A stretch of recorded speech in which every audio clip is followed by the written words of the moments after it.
দরবেশের অভ্যুদয় হয়েছে, রাজনীতির নতুন দরবেশ।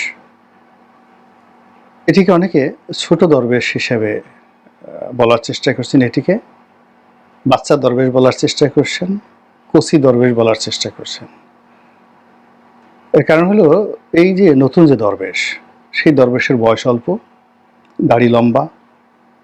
আগের যে দরবেশ তার দাড়ি ছিল কিন্তু এটার মতো এত লম্বা ছিল না। 2 নম্বর হলো যে আগের যে দরবেশ সে কখনো পাগড়ি পরতো না। এই যে নতুন যে দরবেশ আসছে, এই দরবেশ পাগড়ি পরছে।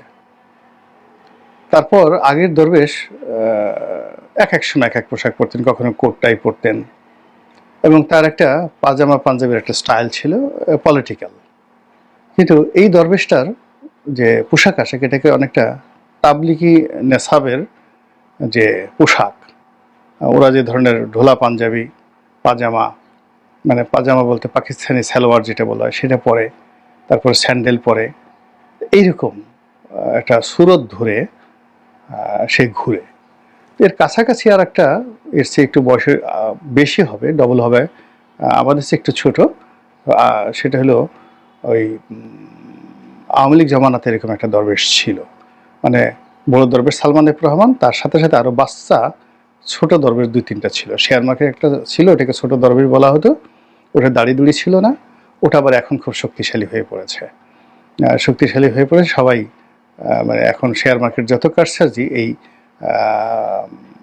বিএনপি পন্থী বলে পরিচিত ছিল, বা তার সাথে আবার দেখা গেল যে কয়েকজন বিএনপির আন্ডারওয়ার্ল্ডের ডন, তারপরে সালমান এফ রহমান, এদের সাথে একটা সিন্ডিকেট গড়ে উঠেছিল। তো দেশে যখন খুব ধরপাকড় শুরু হয়, তখন ওটা মানে যেটাকে বলা হয় শেয়ার মার্কেটের ছোট দরবেশ, ও পালিয়েছিল, কিন্তু ওর দাড়ি ঠাড়ি ছিল না। ও পালিয়েছিল, ও নেপালে গিয়ে কুকাম করতো, যা কিছু ছিল আর কি।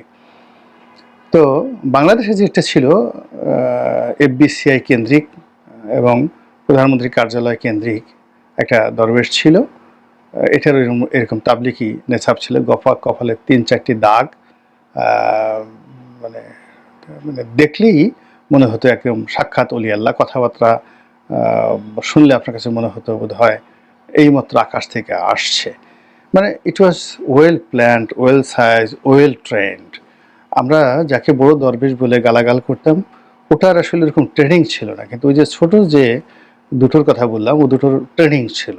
একটা আন্ডারওয়ার্ল্ডের ডন দরবেশ, আর একটা হলো এই সমাজে ঘুরে বেড়ানো কীট পতঙ্গ এরকম রূপী একজন দরবেশ। কিন্তু কীট পতঙ্গ রূপী থাকলেও কথাবার্তা, আচার আচরণ, পোশাক পরিচ্ছদ থেকে শুরু করে সব জায়গাতে তার এরকম একটা ফাজলামও ছিল, এরকম একটা দুর্নীতির এরকম একটা স্টাইল ছিল যে সে যে এই মাত্রায় দুর্নীতি করছে, এটা আওয়ামী লীগ পতন হওয়ার পরে সে উধাও হয়ে গেছে। কিন্তু আওয়ামী লীগ থাকা অবস্থায় তার একটা টিকিটিকে স্পর্শ করতে পারেনি, তার কৌশলটা ওই পর্যায়ে ছিল। তো অতীতে সেই দরবেশদের তুলনায় যদি এই জমানাতে যে বাচ্চা দরবেশ, তার অভ্যুদয় হয়েছে, এবং ইতিমধ্যে আপনারা দেখেছেন তাকে সেই ছাত্রদের যে নতুন রাজনৈতিক দল, সেখান থেকে বহিষ্কার করা হয়েছে। এবং সে যে সকল কথাবার্তা বলেছে, টেলিভিশনে যে সাক্ষাৎকার দিয়েছে, বা তার কিছু কর্মকাণ্ড ভিডিও ফুটেজ আমরা দেখেছি, এগুলো দেখলে মানে প্রথমত যে আমাদের যে রুচির দুর্ভিক্ষ হয়েছে, এবং আমরা কোন পর্যায়ে পৌঁছে গেলে এরকম একজন নাবালক, সেই নাবালকের মুখে এক গাদা দাড়ি হয়েছে, আবার সেই নাবালকের সেই দাড়িগুলো আবার পেকেও গেছে, আবার সেই নাবালক অনায়াসে সচিবালয়ে ঢুকে যাচ্ছে। আমরা সচিবালয়ে যেদিন থেকে আমি সংসদ সদস্য নেই 2013 সনের পর থেকে, আমি তো সচিবালয়ে ঢুকতেই তো আমার শরম লাগে, আমি ঢুকিনি কখনো। এমনকি এমপি যখন ছিলাম তখন খুব বেশি প্রয়োজন না হলে আমি সারা জীবনে 8-10 বার গেছি কিনা আমার এটা বলতে পারি না। খুব জরুরি প্রয়োজনে, তাও ওখানে বৈঠক ছিল, মিটিং ছিল, মন্ত্রীদের সঙ্গে প্রাতিষ্ঠানিক মিটিং ছিল, এই জন্য সেখানে গিয়েছি। কিন্তু তদবিরের জন্য, ঘোরাঘুরির জন্য, আড্ডার জন্য ওখানে যাওয়া তো দূরের কথা, কোনোদিন গণভবনও যায়নি। একজন সিঙ্গেল লোক দেখাতে পারবেন না যে শেখ হাসিনার সঙ্গে, আওয়ামী লীগের কোনো নেতার সঙ্গে বঙ্গভবনে, গণভবনে গোলাম মোল্লা রনির একটা ছবি আছে সিঙ্গেল, কেউ দেখাতে পারবেন না। আমি ওটা যাইনি কখনো, আমার স্ত্রীকেও নেয়নি। কিন্তু মানুষ দেখলাম যে গণভবনে যাওয়ার জন্য, বঙ্গভবনে যাওয়ার জন্য যতটা নিচে যাওয়া দরকার সেটা তারা করেছে। হ্যাঁ, গণভবনে গিয়েছি, আমাদের যে সাংগঠনিক কতগুলো বৈঠক হয়েছে, মিটিং হয়েছে, আমাদের সংসদীয় কমিটি কিছু মিটিং হয়েছে, সরকারি কর্ম, সেই সরকারি কর্মে আমি গণভবনে গেছি। প্রধানমন্ত্রী ডেকেছেন কয়েকবার, তখন গিয়েছি। কিন্তু আমার নিজের স্বার্থের জন্য, তেলবাজি করার জন্য, চাকরি বাঁচানোর জন্য, ভবিষ্যৎ নমিনেশনের জন্য, শেখ হাসিনার অনুকম্পা পাওয়ার জন্য, বা শেখ হাসিনার সঙ্গে একটা ছবি তুলে অন্যকে ভয় দেখানোর জন্য এই কর্মগুলো করা তো দূরের কথা, এগুলো মনের মধ্যেও আসেনি। কিন্তু এই যে পিসি দরবেশ নামে যে কুখ্যাতি পেয়েছে যে ছেলেটি, এর এই সাহস হলো কি করে, সে কি করে সচিবালয়ে যায়, এর অতীত ব্যাকগ্রাউন্ড কি, এই অল্প সময়ের মধ্যে সে কি করে পাঠ্যপুস্তক বোর্ড যেখানে আছে সেখানের ব্যবসাতে তদবির করতে পারে, এই ছেলের যে ক্যারেক্টারিস্টিক্স, এর যে সামাজিক যে স্ট্যান্ডার্ড, এর জন্ম, এর পরিবার, এর সব কিছুর মধ্যে একটা দারিদ্রতার স্পষ্ট এবং ভণ্ডামের একটা লক্ষণ। অর্থাৎ তার চেহারার সঙ্গে দাড়ি মেলে না, তার পাগড়ির সঙ্গে চোখ মেলে না, তার কথার সঙ্গে তার শিক্ষা মেলে না, আর তার সার্বিক অবস্থার সঙ্গে তার যে কুকর্মগুলো একটাও মেলে না। ওই যে পিএসসির যে ড্রাইভার যে দুর্নীতি করেছে, দুর্নীতি করে সে কয়েকশো কোটি টাকার মালিক হয়েছে, ওই ড্রাইভারের সাথে দুর্নীতির যে একটা সম্পর্ক বা অ্যাডাপশন, ওটার সঙ্গে যতটা মিল আছে, সে তবু একটা চেয়ারম্যান ইলেকশন করার চেষ্টা করেছে, তার কথায় যথেষ্ট যাকে বলে স্মার্টনেস ছিল। তারপরে সে একটা ড্রাইভার হলো, পোশাক আশাক, মানে দুর্নীতি 10-15 বছর করার পর তার হাত পেকে গিয়েছিল। ফলে তাকে দেখে একটা যাকে বলা হয় নেতা নেতা মনে হতো, ধনী ধনী মনে হতো, এবং সে যথেষ্ট ধন সম্পদ, অনেকগুলো বাড়ি গাড়ি করার ফলে তার আচার আচরণের মধ্যে একটা ব্যাপক পরিবর্তন এসেছিল। অলি আল্লাহ একটা সুফি সুফি সুফি দরবেশ দরবেশ একটা ভাব চলে এসেছিল ওই ড্রাইভারের মধ্যে, এবং তার ছেলে মেয়েদেরকে ঠিক সেইভাবে সে গ্রুমিং করেছিল, এবং ছেলেদেরকে দেখে মনে হতো রাজপুত। একটা তো ছাত্রলীগের নাকি কি একটা নেতাও ছিল। তো এখন সেই যে ড্রাইভার আবেদ আলী না কি যেন নাম, এই ড্রাইভারের মানে মোজা হওয়ারও তো যোগ্যতা নাই এই ছেলের, ড্রাইভারের জুতো হওয়ার যোগ্যতা নাই এই ছেলের, অথচ এই ছেলে ডিসি ট্রান্সফার করেছে। এ কথা শোনা যায় যে মানে এর কথা যারা শুনেছেন, এর সুপারিশে যারা ডিসি হয়েছেন, তা আমার তো মনে হয় যে এই ছেলেকে শাস্তি না দিয়ে এই ছেলের কথা যারা শুনেছেন, তার সুপারিশে যারা এই বদলে ট্রান্সফার করেছেন, তাদের প্রত্যেকটা লোকরে প্রকাশ্যে আসলে চাবুক মারা উচিত।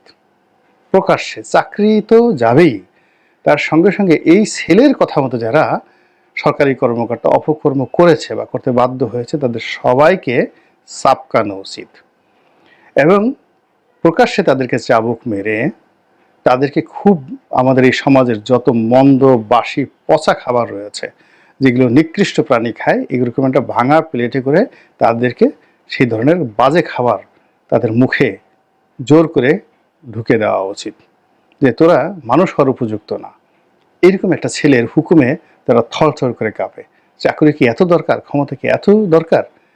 তো সেই দিক থেকে আপনি বা আমি এদেরকে যতই বাচ্চা দরবেশ বলি না কেন, বাস্তবতা হলো ওই যে বড় দরবেশ সালমান এফ রহমান, অবস্থার দৃষ্টি এরা এই বর্তমান জমানাতে সালমান এফ রহমানের আব্বা না, রীতিমতো দাদার মতো এরা মানে সিনিয়রিটি পেয়ে গেছে, সালমান এফ রহমানের দাদায় পরিণত হয়ে গেছে। কাজেই এদেরকে আর পিচ্ছি দরবেশ বলা যাবে না, এরা হলো দরবেশের দাদা, দরবেশের বাপ, এরকম একটা অবস্থা। আর এই সকল দরবেশদেরকে আমাদেরকে দেখতে হচ্ছে, এদের দুর্নীতির কথা শুনতে হচ্ছে, এর সাথে আমাদের আসলে মৃত্যু হলে ভালো হতো। এর সে অপমান আর হতে পারে না যে আমাদের এত নৈতিক অধঃপতন, যে আমাদের এই রাষ্ট্রে আমরা কোন পর্যায়ে চলে গেলাম। আমাদের মধ্যে হঠাৎ করে যদি দেখা গেল যে একটা মুরগি, একটা ছাগল খুব শক্তিশালী হয়ে পড়েছে, সেই ছাগলটা ক্ষমতার বড় বড় জায়গাতে, মন্ত্রী এমপিদের জায়গাতে গিয়ে সে টেবিলে বসে সে বলল যে আমার পাচাটো, আর ওই যাকে ছাগল বললো পাচাটার জন্য সে পাচাটলো, ছাগলের লেজ দিয়ে তাকে 2-3টা বাড়ি দিল, ছাগল 3-4টা গুঁতা দিল, টেবিলের উপরে মলমূত্র ত্যাগ করে আসলো, বললো যে এটা পরিষ্কারও করতে পারো, খেতেও পারো। তখন কিছু লোক করলো কি, যে ঠিক আছে ছাগল হুজুর যখন বলছে তাহলে আসেন আমরা একটু তার মলমূত্র লেহন করি। কেউ আবার বললো যে না ঠিক আছে পরিষ্কার করে ফেলি। তো এইরকম কর্মকাণ্ড শুনতে যে ঘেন্না লাগে না, তার চেয়ে এই ধরনের চেহারা সুরত দেখলে, এদের কর্মকাণ্ড দেখলে বেশি ঘেন্না লাগে। এবার আসি দ্বিতীয় প্রসঙ্গ। এই যে জাহেলিপনা চলছে আমাদের এই সমাজে, জুলুম চলছে, এগুলো দেখে কি মনে হয় না যে এই জালেমের সাথে আগের জালেম তারা ভালো ছিল? আপনি চিন্তা করতে পারেন যে সচিবালয়ে ছাত্রলীগের সভাপতি বা সেক্রেটারি, ওই সময়টাতে ধরেন রব্বানির নাম আসছে, সাদ্দামের নাম আসছে।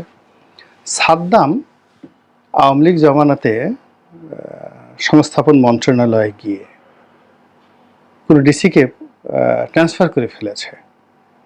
এটি কি আপনারা কল্পনা করতে পারতেন ছাত্রলীগের সভাপতি কাজ করতে পেরেছে? কিংবা যুবলীগের পরশ সভাপতি, পরশ এবং পরশ যেন তেন নন, শেখ ফজলুল হক মনি সাহেবের ছেলে, একটা বিশ্ববিদ্যালয়ের অধ্যাপক, দেশ বিদেশে উচ্চতর পড়াশোনা করে একজন মানুষ, তারপর যুবলীগের চেয়ারম্যান, শেখ হাসিনার আত্মীয়। তো তিনি কোনো একটা সরকারি অফিসে প্রভাব বিস্তার করে, সেটা রেল হোক কিংবা সেটা পাঠ্যপুস্তক বিভাগ হোক, সেখানে কোনো একটা পান্ডাকে কাজ দিতে বলেছেন। এরকম ঘটনা শুনেছেন আপনারা কখনো? বের করেন তো এরকম একটা ঘটনা পরশ করেছে। আমি তওবা করব। আমি জাস্ট উদাহরণ দিলাম যে আমরা শেখ হাসিনার জমানাকে জালেমের জমানা বলি, জুলুমের জমানা বলি, কিন্তু সেই জুলুমগুলো কোন পর্যায়ে হতো, কোন পর্যায়ে হতো? আপনি এখন চিন্তা করেন যে ঢাকা সিটি কর্পোরেশনে কি হচ্ছে। আপনি তাপসকে যতই খারাপ বলেন না কেন, তাপসের জমানাতে এখন ঢাকা সিটি কর্পোরেশনে যা হচ্ছে, কিংবা মেয়র আতিককে আপনি যাই বলেন, সে অনেক কাজকর্ম করেছে, তার মধ্যে তার নিজের মেয়েটাকে চিফ হিট অফিসার হিসেবে নিয়োগ দিয়েছে। এই একটা সমালোচনার কর্মকাণ্ড ছাড়া এখন যে দেখেন তো তার যে উত্তর সিটি কর্পোরেশনে যাকে যে হচ্ছে, তার 1000 ভাগের 1 ভাগ অপকর্ম এই আতিকের জমানাতে হয়েছে কিনা খুঁজে দেখেন। কিংবা এখন কারণ বাজার যান, কারণ বাজার ওই সময়ের যে জালেম ছিল, এখনকার জালেমদের সঙ্গে একটু তুলনা করে দেখেন তো কি অবস্থা হচ্ছে। এখন যারা পুলিশের ঘুষ খাচ্ছে, এখন যারা সরকারি অফিসের ঘুষ খাচ্ছে, নতুন জালেম যারা হয়ে পড়েছে, সাবেক যারা ঘুষখোর কর্মকর্তা ছিল, তাদের সঙ্গে একটু তুলনা করেন তো। আমরা হয়তো বেনজিরকে এখন আনি, হারুনকে আনি, কিন্তু হারুনের সঙ্গে বেনজিরের সঙ্গে জামাতের যত লোকের সম্পর্ক ছিল, যত লোকের বিএনপির সম্পর্ক ছিল ব্যক্তিগত ইন পার্সন, এই দুজন কিন্তু আপনি ধরেন যে বেনজির এবং হারুন, এই দুজনের প্রাইভেট সেক্টর, অর্থাৎ তারা যত অপকর্ম করেছে ওটাকে আপনি ফ্রিজ করেন, ওটা ঠিক আছে, ওই সব অপকর্ম নির্দ্বিধায় মেনে নিলাম, এখন তাদের সুকর্মগুলো আনেন, এনে দেখেন যে এরা ভালো কাজ কি করেছে, তাদের চৌকুশনেস দেখেন। এই যে পুলিশের সাব ইন্সপেক্টর এবং পুলিশের যে কনস্টেবল নিয়োগে যে দুর্নীতিটা ছিল, আওয়ামী লীগ জমানাতে ছিল, এটা তো বেনজির বন্ধ করে গেছে, এবং এত সুন্দর করে সেটা বন্ধ করে যে পুলিশের পুরো নিয়োগ প্রক্রিয়াতে সেই দুর্নীতির অভিযোগ নেই। এর একটা বিপ্লব। এখন সে ধরেন কেনাকাটায় দুর্নীতি করেছে, 2 হাতে টাকা কামিয়েছে, ক্রস ফায়ারে সে টাকা নিয়েছে, ইটস ওকে। আবার ধরেন হারুনের ভাতের হোটেল, এটি নিয়ে অনেক দুর্নাম আছে, বদনাম আছে, সবকিছু আছে, কিন্তু তার দ্বারা ওই অফিসে ঢোকার পরে একজন বিএনপির লোক বলুক তো, জামাতের লোক বলুক তো, যে হারুন তাদের সঙ্গে খারাপ আচরণ করেছে এবং তাদের গায়ে থাপ্পড় দিয়েছে, চড় দিয়েছে, বেয়াদবের মতো আচরণ করেছে। হারুন হয়তো ঘুষ খেয়েছে, হ্যাঁ, জামাতের লোকের কাছ থেকে ঘুষ খেয়েছে, বিএনপির লোকের কাছ থেকে ঘুষ খেয়েছে, সে আওয়ামী লীগের লোকের কাছ থেকে ঘুষ খেয়েছে, এটা তার আর ওই যে লোক ঘুষ দিয়েছে তাদের ব্যক্তিগত বিষয়, এবং এটা প্রমাণ সাপেক্ষ। তুমি ঘুষ দিতে গেছো কেন? যে আমাদের এক লোক সেদিন আমাকে বলতেছিলেন যে 2 কোটি টাকা তার কাছ থেকে আদায় করছে হারুন। ভালো কথা। তা আমি বললাম, মানে আমি বলি নাই, ভদ্রতা করে বলি নাই, কিন্তু ব্যাপার হলো যে আপনার 2 কোটি টাকা আপনি দিলেন কেন? কি দরকার ছিল আপনার দেওয়ার?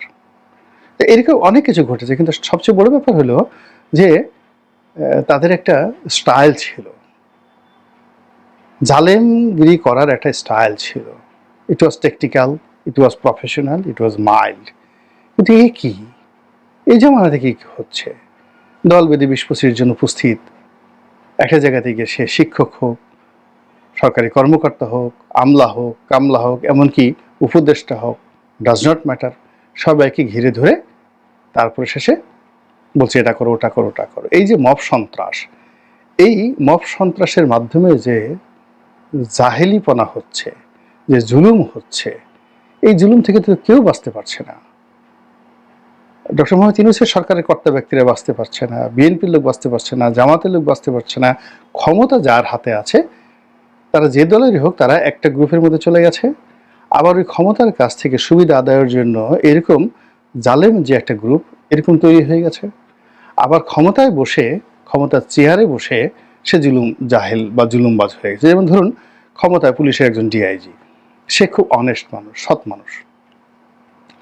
এখন আমি যখন এমপি হলাম, তখন আমাদের ওখানে আশরাফ সাহেব ছিলেন এসপি। আশরাফ সাহেব এসপি ছিলেন, খুবই প্রফেশনাল এসপি সাহেব ছিলেন। এবং পুরো নির্বাচন প্রক্রিয়াতে তো আমি দেখেছি যে পটুয়াখালীতে এদিক ওদিক করতে তিনি দেননি। তো ওই সময় আলতাফ হোসেন চৌধুরী স্বরাষ্ট্রমন্ত্রী ছিলেন, তিনি ইচ্ছা করলে পটুয়াখালীতে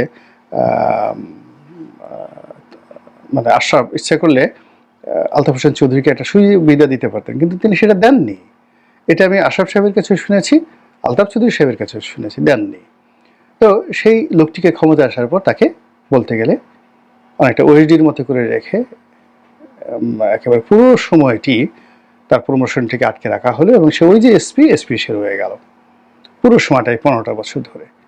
এরপর এই সরকার ক্ষমতা আসার পর থেকে রাতারাতি অতিরিক্ত ডিআইজি, তারপর ডিআইজি করে এই ময়মনসিংহে দেওয়া হলো। ময়মনসিংহে দেওয়া হলো, আমি তো খুব খুশি যে আশরাফ সাহেব সেখানে গেছেন, ময়মনসিংহে গেছেন, উনি ভালো করবেন। এর মধ্যে সে একটা ডক্টরেট ডিগ্রি করে ফেলেছে, দাড়ি ঠাড়ি রেখেছে। কিন্তু দেখা গেল যে একদিন হঠাৎ করে মব তার রুমে, মানে ডিআইজি রুমে মব ঢুকে পড়েছে, এবং সেটা ভাইরাল হয়ে গেল।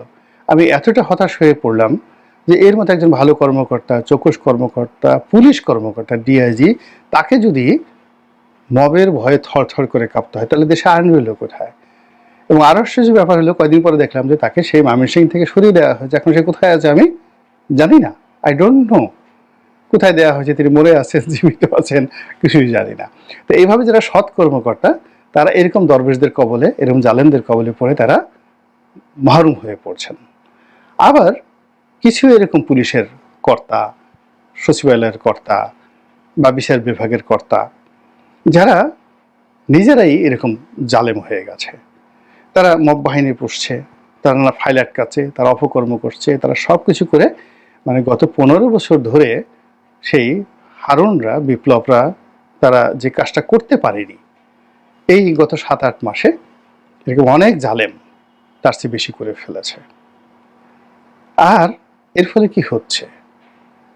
সাবেক জালেমদের কথা মানুষ ভুলে যাচ্ছে, নতুন জালেমদের জুলুমে মানুষের জীবন তছনছ হয়ে যাচ্ছে। নতুন দরবেশদের চেহারা দেখে মানুষ পুরান দরবেশের কথা ভুলে গেছে, এবং বলে যে আল্লাহ, বেক্সিমকো গ্রুপের একজন মানুষ যে কোম্পানিতে 60 থেকে 70 হাজার লোক চাকরি করে, যারা দেশের জিডিপির একটা বিরাট অংশ, অলমোস্ট 6 or 7% মানে জিডিপির বা ব্যবসা বাণিজ্যের যারা অংশীদার, সেই বেক্সিমকো গ্রুপের কর্ণধার, বাংলাদেশের সব ব্যবসার পথিকৃৎ। আইটি ব্যবসা বলেন, পেট্রোলিয়াম ব্যবসা বলেন, সার কারখানা বলেন, তারপর শেষে সিরামিক ব্যবসা বলেন, ওষুধ শিল্প বলেন, সব ব্যবসাতে বেক্সিমকোর সালমানে রহমান, সোহেল রহমান, দে আর দ্য পাইনিয়ার। অপকর্ম বাদ দেন, সব অপকর্ম সব মেনে নিচ্ছি। তার বাবা কি ছিলেন? আহমেদ ফজলুর রহমান, পাকিস্তান সরকারের সেন্ট্রাল মিনিস্টার ছিলেন সে 1948-এ। এইরকম একটা লিগেসি, তাদের অপকর্ম আমরা সহ্য করতে পারিনি, তাকে আমরা বলেছি যে দরবেশ, গালাগাল দিয়েছে। এবং আমি কত গালাগাল করেছি, কি অকথ্য অশ্লীল অসভ্য ভাষায় গালাগাল করেছি। আমি নিজে বলেছি টেলিভিশন টক শোতে 2011-12 সনে যে আমি যদি অর্থমন্ত্রী হতাম, সালমান এফ রহমানকে ওর কলার ধরে 2 গালে দুটো চড় বসিয়ে দিতাম, আর ওর কলারটা ধরে টানতে টানতে আমি নিয়ে যেতাম শেয়ার মার্কেটের সামনে। এরপর শেয়ার মার্কেটে যারা বিনিয়োগকারী তাদেরকে বলতাম যে একে বিচার করো, এবং ওকে সবাই লোকজন পাড়িয়ে মেরে ফেলতো। ক্যান ইউ ইমাজিন 2011-12 সনে 21শে টেলিভিশন বা অন্য যে টেলিভিশনের লাইভ প্রোগ্রামগুলোতে সালমান এফ রহমান সাহেব সম্পর্কে আমি এই ধরনের কথাবার্তা বলেছি। এবং that was the beauty of democracy and that was the patience. অর্থাৎ আমরা যাদেরকে জালিম বলছি সেই জালিমদের ওই ধরনের ধৈর্য ছিল। সালমান এফ রহমান সাহেব যদি ওই কথা শোনার পরে ধৈর্যহারা হতেন, মব তৈরি করতেন, আমার মতো গোলাম মোল্লা রানীকে 2011-12 সনে তিনি যদি ভ্যানিশ করতে চাইতেন 1 সেকেন্ড লাগতো। তো সেই দিক থেকে আপনি চিন্তা করেন যে সেই সালমান এফ রহমানরা এখন হাত কড়া পরা অবস্থায় জেলখানাতে, তাদের ব্যবসা বাণিজ্য তস নস সব কিছু শেষ হয়ে গেছে। এটা হলো নিয়তি। আর সেখানে এই যে নতুন যারা জালিম, বাপের নাম নাই, দাদার নাম নেই, লেখা নেই, পড়া নেই, বংশ নেই, বয়স নেই, অভিজ্ঞতা নেই, কিচ্ছু নেই, মানে ওয়াতুস ফকিরা ওয়াতুস মিসকিনা। আমরা দুষ্টমি করি, এটা আরবি হয় কিনা আমরা জানি না, কিন্তু আমরা ওই আরবিদের মতো বলি ওয়াতুস ফকিরা ওয়াতুস মিসকিনা। এটা ফকিরও, এটা মিসকিনও।